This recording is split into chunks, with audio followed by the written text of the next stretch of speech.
Hello, good morning to AR 4200 lecture on some urban design principles you can use for your design class.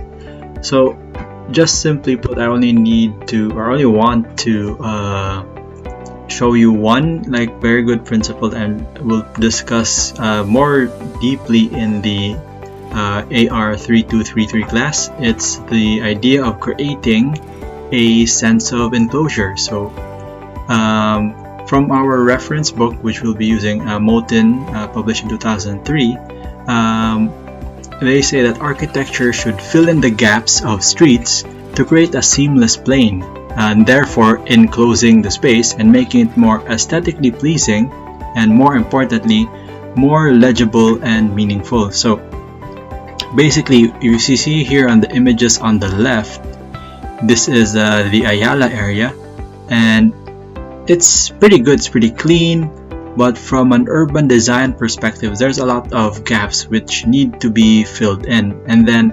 on a sort of unconscious, and maybe even some of you might be aware of it consciously, walking down a street that is enclosed feels more safe, and it also makes it look more visually appealing. So the way you think about it is that a street is not just the 2D plane of the road and the sidewalks, but think of it as a three-dimensional room that can provide a sense of security and comfort. So another thing, if a street or area or district is built up to create a sense of enclosure, you would also provide security and comfort. So in the diagram here on the right, you see there are windows on the upper floors, windows on the ground floors. So basically, an enclosed street means that it's a populated street, so people can see what's going on in the sidewalk, and that creates a sense of security and comfort. So you know you're not alone. So most of the time in the Philippines, the tulis or the robbing happens when you're alone, or you are in an area which is not publicly visible, or there are no eyes looking at you. So a dark alleyway, an empty street, those are sort of prime locations for criminal acts.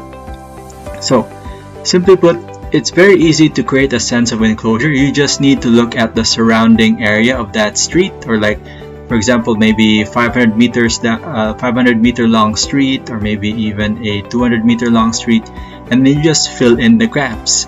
So over here on the right side is a street from a European country.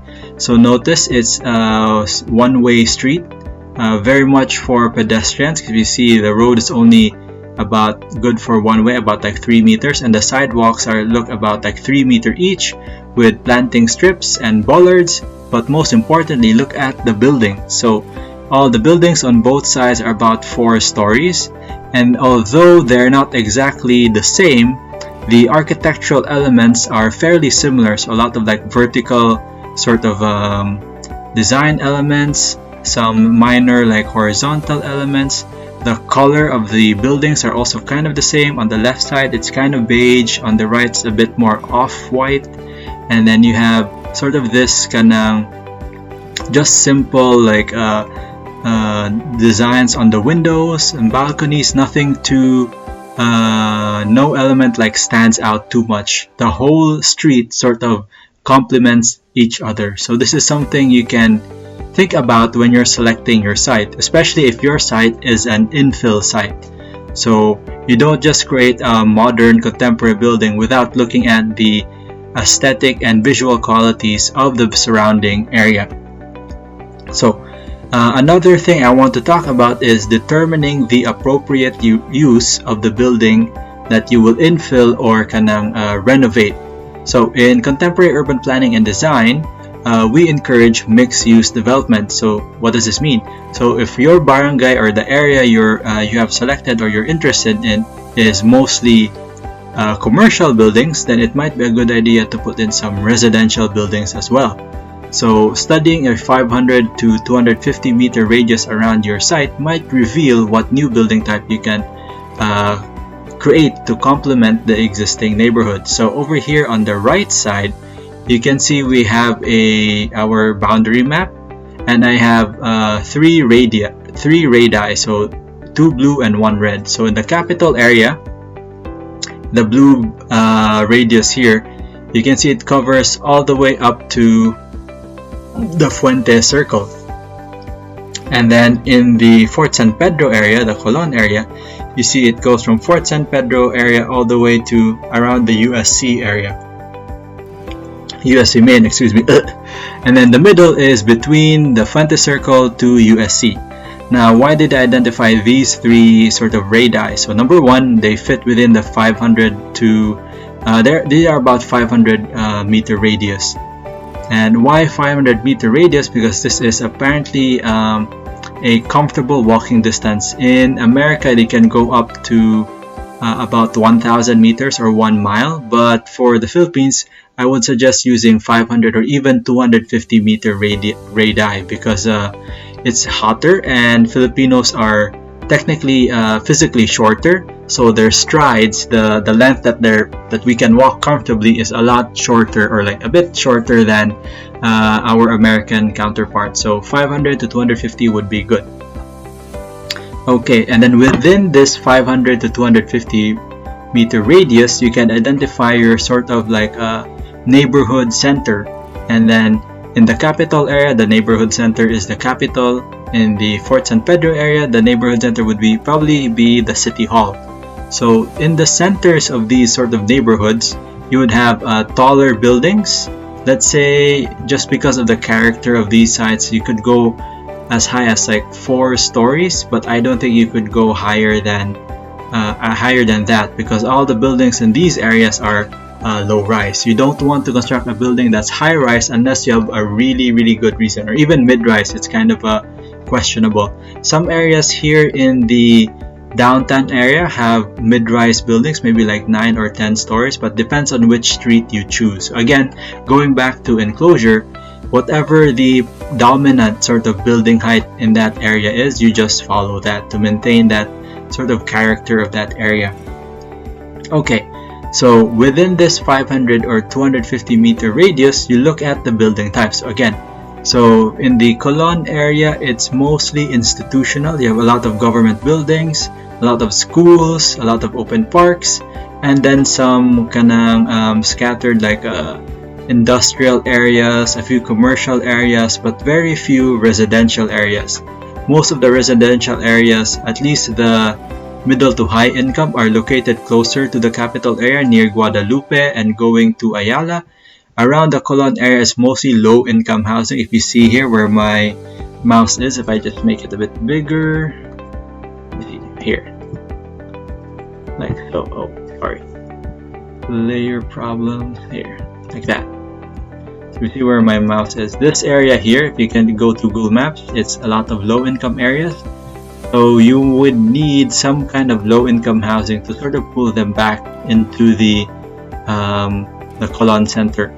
In the capital center, I think similar situation is going on because the high income housing is a bit further north. So how do you bring those people back?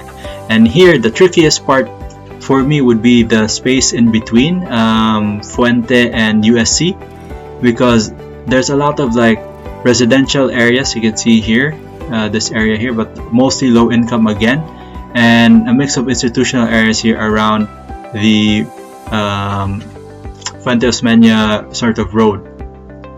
So how do we create mixed uses in these areas?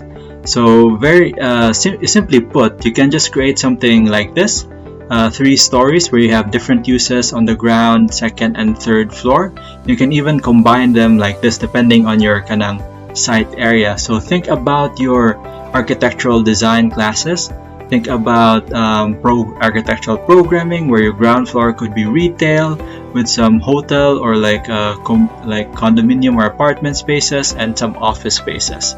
And then this is an interesting diagram I found earlier, because it includes the program as like solids and voids. So on the left, retail, office, and residential, these are the solid or bars in the diagram, and then the voids, they have also included the uses. So just thinking about the building, not just like the what's inside the building, but also what's in between it. So in between the office and residential, there's a garden.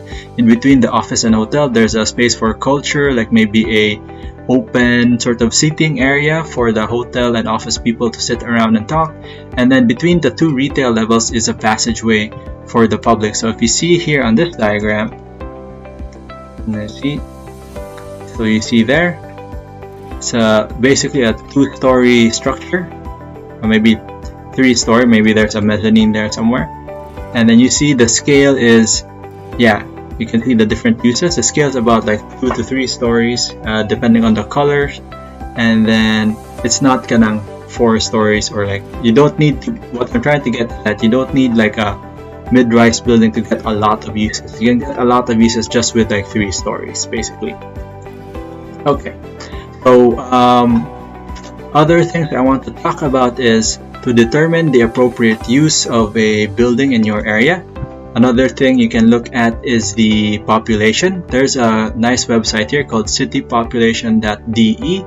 I can link it to you guys in our sort of Facebook group or in our canvas. So this is a link here. You can like pause and like screenshot over there. But this would allow you to go to a Cebu City map, like so. So let me just minimize this. So if you go to the home page, go to Asia, Philippines, and find Cebu City, you could find this map over here. And I just like made it bigger so you can look at it. So if I zoom out, you see if I hover over San Roque, Barangay San Roque, Barangay Central, or Barangay Santo Niño, as now it's called Barangay Santo Niño. And then you have Camagayan, San Antonio, Santa Cruz, etc. Notice that the populations in these areas are very low. So look at the capital area here, capital site, 12,000, Santa Cruz 2,000, San Antonio 2,000, Camagayan 2,000. When you get to Kalubihan, it's only 600. When you get to Barangay Central or Barangay Santo Niño, it's 700. And then San Roque goes up to like 3,000. So what's going on here? Maybe you could do a bit of research as to why there's very few people living here, and most likely it's because there isn't proper housing in this area. It's all kanang informal housing, and it's not very attractive. Most of the sort of middle to high income people are here in Guadalupe. That's a population of 70,000. So just beside capital site, all the residential areas are here. The middle to high income are usually subdivision types. So that's the preferred living in Cebu. And then if you go up here, you have Apas, Lahog, and Talamban with 33,000 in Talamban, 24,000 in Apas, and 45,000 in Lahog. So most of the population is here on the outer sort of beyond where the Heritage District. So there's really no one living in the Heritage District. So we have to make it, there has to be some way to make it attractive for our residents to stay. And that's really one of the bigger urban planning issues for the Heritage District. Nobody wants to live in them, and therefore the barangays don't have any residents to gain income from, like for taxes and businesses. So how do you bring the people back? And then another thing I want to show off is, for example, here, this is Osmeña Boulevard. You see that this Osmeña Boulevard, the proportion of the street and the buildings is very kanang, I guess, I'm trying to think of a word here, very wide is the difference in proportion. So I'll just like bring up my snipping tool here. So this wouldn't be a good area to enforce enclosure just because the road is just too wide. There's like 4 lanes over here, 4 lanes over here, and the buildings are only like maybe 2 stories tall. So you can't really get you can't get a sense of enclosure over here. And I think that's intended so that people wouldn't stay in the middle of the road. So like the large space between buildings makes people naturally feel uneasy, so they would want to like sort of stay closer to the buildings, and I think that's just by design. In other areas, for example in the Colon area, so we go back here, for example in this street here, this part of Osmeña Boulevard near Basilica del Santo Niño. So we go down here, so the proportions of the street and buildings a lot smaller, a lot closer. So if you go down here, you see there's only 2 lanes of road, so that's about 6 meters here, 6 meters for a total of 12, and the buildings are about 1, 2, 3 3 stories high, and you have the basilica over here. So it's a lot more comfortable. It feels actually more safe to walk in this street, like if you stand here in the middle, which they're doing now actually every I think it's every Saturday, Sunday, or was it like Friday, Saturday, Sunday? This particular section of Osmeña Boulevard gets open to people and closed for cars. And then the reason they do this is because there's a lot of people who visit the church, and they want to increase the number of people visiting the church. So in this area in Colon, for example, it's really good to enforce that sense of enclosure. This particular section of Osmeña Boulevard doesn't have any infill sites, I think. Let's see, down here they also renovated this section. This is P. Zamora Street, and if you go here like today, there's like a new sort of road finish here. I think you can propose to renovate or like redevelop these like shack houses into proper housing, which I think will be good because it's just right next to the barangay hall. So it's fairly safe in this area. So you could have a home for these what do you call this? I guess informal sort of sellers, so they can live nearby where they work, something like that. Okay, what else? So other possible sites, I've done a little research, and I've like identified a few infill sites for you guys. So what would make a good infill site is something like this, where you have an old building. Clearly this is I think 1950s, maybe even 1930s. And then what's interesting is they kept the facade like this, but the inside is hollow. So this would be a good infill site. And how tall should the building be? You look at the surrounding area, again going back to the sense of enclosure. So you could have a 2-story building here, or you can even have maybe 3-story maximum, because you already have a 3-story building here on the right side. So 1, 2, 3, actually 4 actually. So you can complete the sense of enclosure of this particular street. This is the one near Fort San Pedro. So you see this side here is a bit taller, so you can fill in the gap. That's why they call it infill.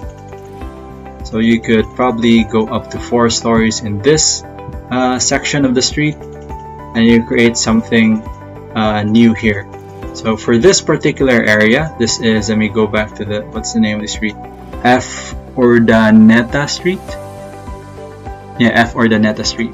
So a good sort of use here, going back to our mixed use idea, is that because these are commercial buildings, maybe low income or like low to middle income apartments or condo units would be sold here. And then you don't just put a building with all condo units, you have to also within your building have mixed uses, similar to what we discussed.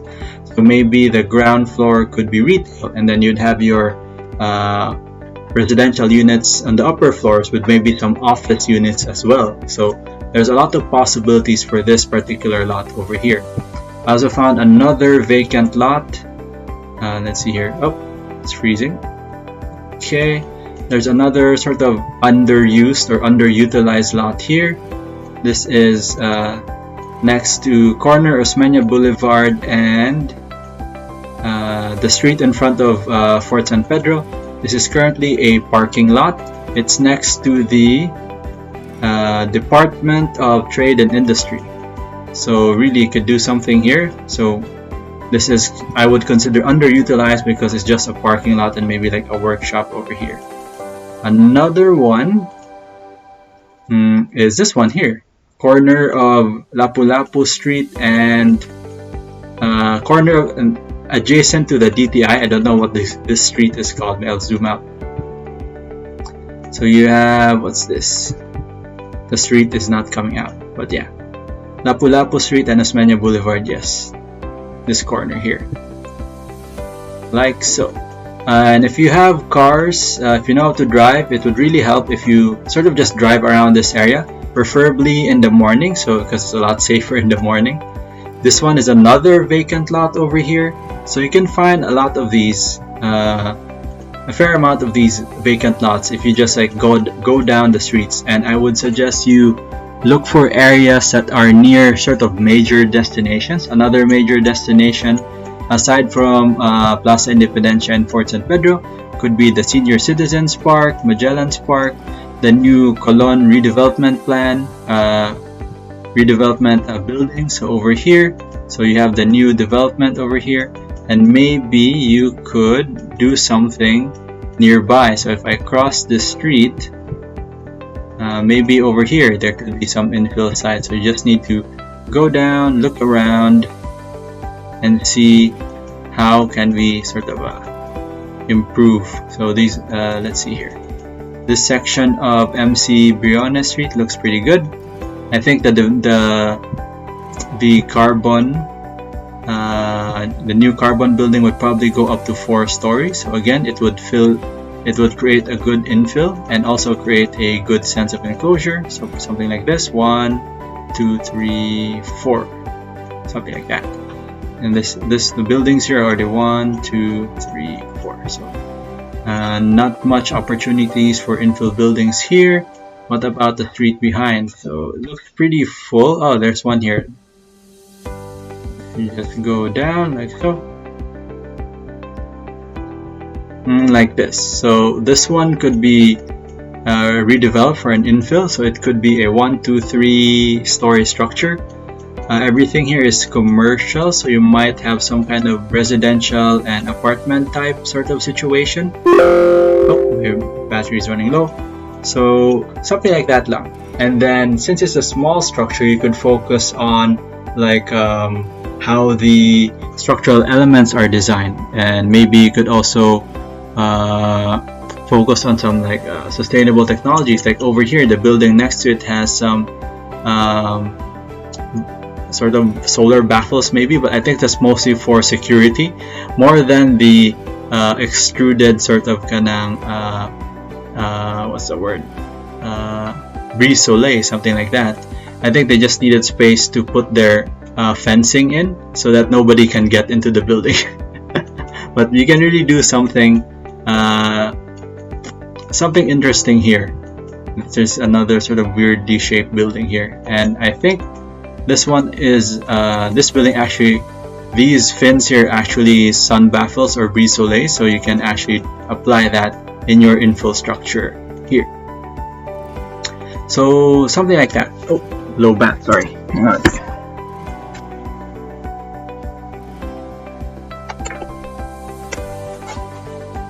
Okay. So these are the type of structures I would suggest, types of sites and structures I would suggest for your proposals. And if you can find bigger sites, that's good, especially since you're doing it by pairs. But if you find only small sites, really go into the detail. Maybe talk about common design elements along the street. So in this area, you can see how this building is another sort of shell building where there's nothing inside. So you can see in the 3D map, you see there's nothing inside. And then you can talk about how you incorporate the existing building to like a new building or something like that. So that's how you make your project more complex, by going into the detail of how that's built. So even if you have a small site, you can talk about how that small site can be developed. Really talk about like innovations in structural design, innovations in green technologies that could be applied to your building. So that's basically it. I will look forward to your presentations on the 31st. And then if you have any questions, I'll get to you on the 31st. Okay, so with that, good luck with your research, and I will see you on January 31st. Thank you, and good night.